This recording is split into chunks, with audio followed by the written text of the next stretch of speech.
With the Life and Death Tempest Trials story done, we can finally move on. Starting the new year off will be the Renewing Gifts Tempest Trials. This will begin in 2023. We're just going to go through the info early though. As usual, if you earn the maximum 50,000 points, you can earn up to 42 orbs, 11,000 feathers, and 80 sacred coins. This Tempest should give us another batch of ephemeral 12 common manuals, and the blessing I think will be a fire blessing for legendary shares. Sacred seals this month are pretty exciting. We got Defense Res Ideal and Odd Tempest. The reward this time is Years Yarne, and you can earn a 4-star and 5-star copy. We'll talk about it more later on. Reminder, this is the second Tempest Trials out of 3 in a row. We have another one coming about a week into January. For Sacred Seals, our first one is Defense Res Ideal 3. At start of combat, if unit has full health or an active bonus, grant +5 defense res during combat. Another ideal Sacred Seal, another stat boosting option. These are infantry and armor only, and generally their main issue is that any HP loss can deactivate the skill. They really want to use these ideal skills on units who can consistently get field buffs or status effects. That way the HP condition doesn't really matter. At this point in the game, we have a ton of stat boosting options as Sacred Seals. For defense res stacking units, generally defense res 4 may be the better option for +7 defense res. We also have the defense res solo for +6, bond for +5, there's also shield session. The benefit of ideal skills as well as catch skills are the lack of positioning requirements that can make them easier to use, and this is true for when defense team AI is in control. Generally speaking, these may not be the best stat boosting options, but they aren't bad if you have extra coins and you want more flexibility. Next up, we have a new skill line joining the Seal slot. Odd Tempest 3 states, at start of odd turns, unit can move 1 extra space. Tempest skills can only be used by melee infantry and flyers. These C skills are relatively rare. Only recently did a 4-star focus unit even have Odd Tempest. Extra movement is very powerful in Fae, but only having it every other turn can be an issue. It can sometimes be a benefit in PvP modes to catch the enemy off guard though. Still, generally you want the extra movement every turn to keep your options open. You can pair the Sacred Seal with the Even Tempest C skill. In fact, recently Dual Ephraim's Refine gives Even Tempest to him, so you could have perma through movement which activates his weapon. I gave my Ephraim the Odd Tempest C skill, but this is another option if you want to run something like Times Pulse. It's kinda up to you if you need the C skill for something or you just want the Sacred Seal spot for something else like a solo skill or Heavy Blade. Either way, you got more options now. I don't believe there are other units with built-in Tempest effects, correct me if I'm wrong.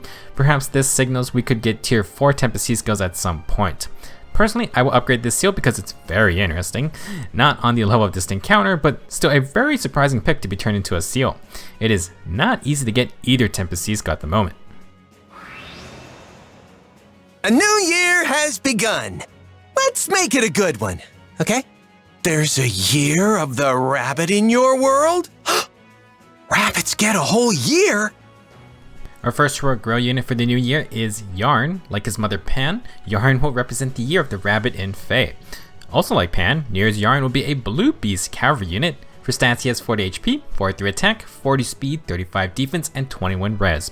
Pretty similar to his mom on the banner, and Yarne will have a speed super boon. Flat speed is a bit important for Yarne, so you may want that super boon, but he will be boosting it pretty high on his own. 43 base attack is also pretty dang high, and Yarne will go for a more physical defensive stat spread at the cost of resistance. Watch out for mages and dragons. I believe Yarne has the highest attack out of any cavalry beast unit, and part of his weapon does take advantage of that. Yarne has the Wary Rabbit Fang, which has the standard 14 might and cavalry beast transformation bonus. When you initiate combat, you inflict -4 attack and defense on the foe, plus you prevent a follow-up attack. Now, for the weapon itself, it gives Yarne +3 speed, so you can think of his base stats as 43 attack, 43 speed. It is also effective against cavalry units, and high attack just means more one-shot potential. Most cavaliers do not negate cavalry effectiveness either. Now, if Yarne initiates combat or is not adjacent to an ally, he gets +6 attack and speed and inflicts attack and defense penalties in combat equal to 20% of his speed stat at the start of combat. Additionally, after combat, if Yarne is at 90% HP or under, he gets -2 special cooldown. There is a good bit of stat advantages for Yarne here, +6 attack and speed on top of 43 base attack and speed. You then get debuffs that scale with Yarne's flat speed. For example, at 43 speed, 20% of that is 8, so he inflicts -8 attack and defense on the foe. That is kind of similar to the Flame Inheritable Weapons and Flame Mordecai, but using speed instead of defense. If you include the Cavalry Beast bonus that is already -12 attack and defense when initiating, Yarne isn't super tanky, but that is some noticeable extra bulk, and it's just more damage as well. Decent chance Yarne can one-shot a good amount of cavalry units if they don't have damage reduction.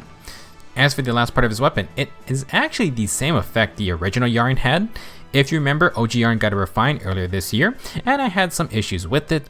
Sadly, this Yarne suffers the same problems. Special cooldown is powerful, but it only triggers after a fight, and you need to be hurt.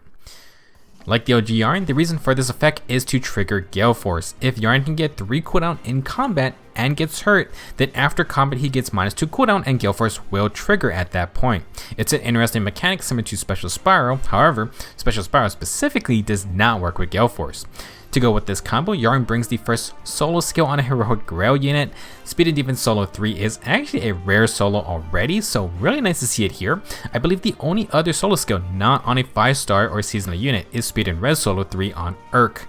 That is it. Hopefully we can finally see more of them on heroic Grail units. I wouldn't get my hopes up on attack and speed solo so soon though. Last, Yarne has threats and attack and speed too. A lot less exciting, but hey, it helps you inherit attack and speed menace, so it's still useful. Overall, this is one of the more valuable kits in terms of fodder. Galeforce might be rare for some newer players if they don't have a stock of Cordelias, and again, this is the first time Speed and Defense Solo is on a non-5-star. It's not the most wanted A skill, but more options never hurts. For merging the neutral nature, it's going to give Yarne +1 HP, attack, and speed, not bad at all. However, the speed super boon may be valuable since Wary Rabbit Fang scales off flat speed. If you want to invest hard in Yarne, then definitely worth the trade fruits. So technically, free-to-play Cavalry Beast units are extremely rare. There was a single one, and that was Pan. Sadly, New Year's Yarne is also blue like Pan. They could have gone with any other color, but I guess not. In fact, there were only now 3 total blue Beast Cavaliers in general. Selkie is the last member. There aren't too many newer Cavalry Beast units at all. New Year's Lyre was the only Gen 6 one. In terms of base stats, Yarne is going to be doing just fine. His base attack is very high, and he gets 3 more speed from his weapon, plus more. If we look at Dragonflower's stats, Summer Freya and even base Freya are the most offensive for the most part. You add +1 to New Year's Yarne and Pan stats, and we'll still see that Yarne's base attack is amazing. Also worth noting, 35 base defense is second highest in the class as well. Yarne isn't boosting defense directly, but all his attack debuffs will benefit his physical bulk. He also boosts his magical resistance, but it's still a bit of a weakness. Overall, New Year's Yarne does have some impressive stats. For playstyle builds, Yarne is unique, but there are some issues. Ideally, he gets into a scrap and takes at least 10% HP in damage. That's not a hard ask, but obviously he has to survive the round. You're then gonna get 3 cooldown charges in combat, so that after combat, the last 2 cooldown from Wary Rabbit Fang charges Galeforce. This is basically the exact same game plan his original form has. There are several issues though. First off, if you run into guard, you're screwed. Even with Heavy Blade and 2 attacks plus enemy counterattack, that's only 2 cooldown. That is not enough. If Yarne runs into Follow-Up Denial with Heavy Blade, that's also only 2 cooldown, but the enemy counterattack might give him 1 back, so that could get him to 3 if needed. If Yarne doubles a ranged foe without Heavy Blade, that's only also 2 cooldown. You see how not having accelerated specials makes things a lot more annoying. You basically need Heavy Blade. However, if Yarne doubles a foe without guard and they counter back, that will be enough cooldown. That is a super basic scenario though, and most tanks have either guard or follow-up denial, which shuts that plan down. Even if Yarne gets Galeforce going, well, is he healthy enough for the next round of combat? If you don't think so, then you kinda need desperation. If you can get the first Galeforce going and you use it to fight again, then Yarne's cooldown issues are less of an issue, but it's that initial 5 cooldown that is a huge pain. Let's now talk about skills for basic builds. Speed and Defense Solo is fine to keep, but with Heavy Blade you might want an attack boosting skill. You could also get Yarne Transform since that inflicts -4 attack on the foe while he gets the extra 2 might for his weapon. Since Wary Rabbit Fangs debuffs use Yarne's speed at the start of combat, you should try to get speed buffs going. We now have Rouse attack and speed thanks to Hans, but you could go for Rouse speed and defense too. If you want to use Heavy Blade into ranged foes, maybe in a Wings of Mercy type scenario for example, then Yarne could take Fury 3. The 6 recoil damage should knock him under 90% HP to up to a pretty high investment. With Galeforce proccing, you might also want to debuff surrounding foes. Defense Smoke would be good for more damage. Now, if you want a more scrappy build, not focused on Galeforce, you could try double solo skills or substitute in one of the tier 3 catch skills. Attack Smoke or Speed Smoke might be better for multiple engagements.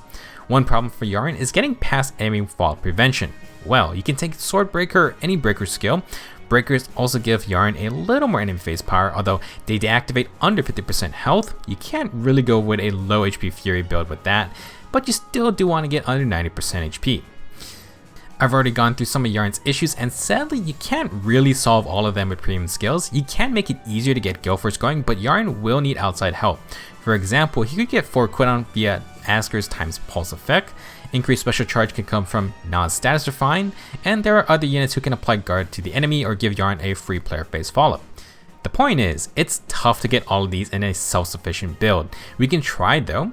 First off, Beast Agility and Beast Near Trace. Agility gives Yarne offensive follow-up, which he kinda needs. Near Trace gives Kanto, which would also be nice with Galeforce. The ability to transform would be good, as that gives Yarne attack and defense debuffs and his follow-up denial. That's good if he can't get a 1-round KO.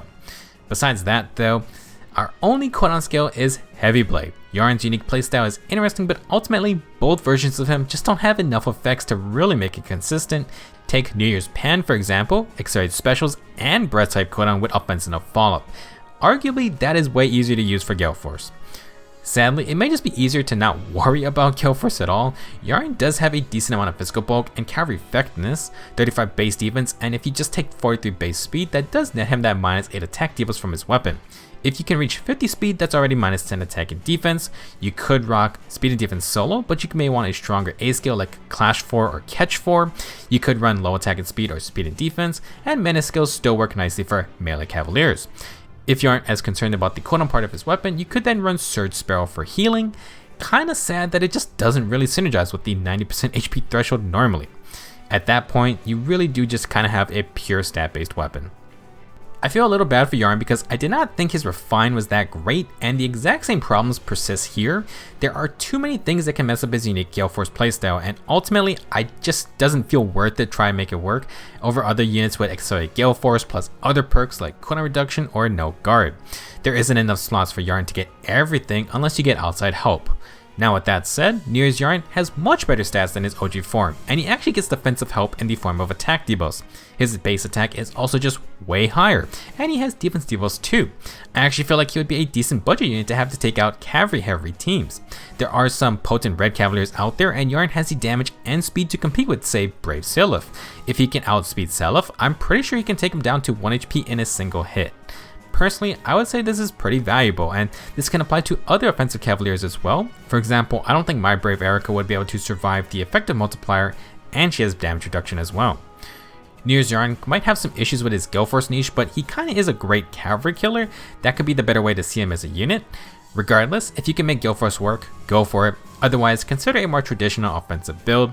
You could use the -2 cooldown perk to just charge the special up for a second fight. Maybe try out an area effect special or something. That's all I got for this video. Have fun farming the Tempest Trials when it releases, and you might want to do it fast because I'm pretty sure we have a 3rd Tempest coming. Plus, apparently Tempest Trials even exists in Engage 2. It just doesn't stop. Thank you for watching. Go get those rewards, and see you in the next video.